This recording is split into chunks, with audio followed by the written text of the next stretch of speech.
Hi friends, இன்றைக்கி நம்ம எதை பற்றி பார்க்க போகிறோன்னா, நம்ம தோட்டத்தில் இருக்க மல்லிகைப்பூ செடி வகைகள் தாங்க பார்க்க போகிறோம்.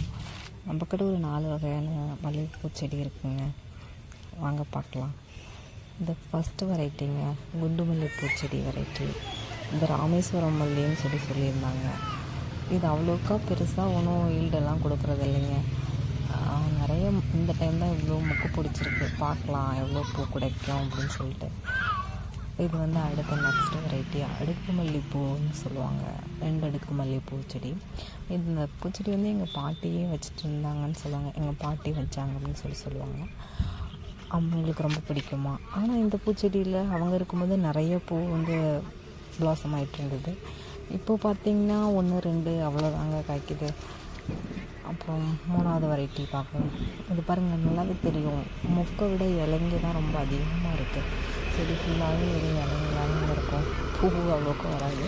அவங்க ஞாபகமாக நான் இந்த செடியை பராமரித்து வச்சிட்ருக்கேன்.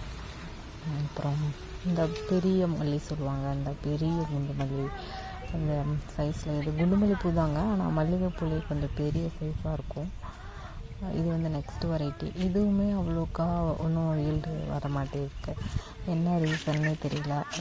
நான் வாட்டரெல்லாம் நல்லா தான் கொடுக்குறேன், ஆனால் ஒன்றும் ஈல்டு அவ்வளோக்கா வரல. ஆனால் கொஞ்சம் இந்த டைம் கொஞ்சம் பெரிய மொக்கு பிடிச்சிருக்கு. பார்க்கலாம் எவ்வளோ தூரம் வரும்னு சொல்லிட்டு. மேக்ஸிமம் இதில் ஒரு 10-20 மொக்கு ஒரே டைமில் பூத்தாலே ரொம்ப பெரிய விஷயந்தாங்க. அவ்வளோ பூவும் பூக்கத்தையில் ஒரு 4 பூ 5 பூ அவ்வளோதான் பூக்கும். அவ்வளோதான். அங்கே பார்த்திங்கனாலும் தெரியும், செடி ஃபுல்லாகவே மொக்கு எல்லாமே வெறும் இலையாக தான் இருக்கும். நல்லா ஃபுல்லாகவே அப்படியே இருக்குது. இது ரொம்ப ப்ரீசியஸாக தேடி வாங்கிட்டு இருந்தேங்க. ஆனால் அவ்வளோ ஒன்றும் பெருசாக ஒன்றும் ஈல்டு வரல. அப்புறம் இது நான் அந்த 4வது வெரைட்டி பூ தாங்க இது. இந்த பூவில் பார்த்திங்கன்னா அந்த எந்த மொக்குங்கிற இருக்கிறதுக்கு அடையாளமே நம்மளுக்கு தெரியாது. இது ரொம்ப நிழலில் இருக்கா இல்லை என்ன ரீசன்னே நம்மளுக்கு தெரியலைங்க. எதுவும் 1 2 பூக்கும். அது இதாக இருக்கும். அதுவும் கூட எப்போயாவது பூத்தா தான் உண்டு. இப்போ பார்த்திங்கன்னா நம்மளுக்கு எல்லா செடியிலும் மொத்தமாக கிடைச்ச பூவே இவ்வளோதாங்க. இவ்வளோ மல்லிகைப்பூ செடி தான் பூத்துருக்கு.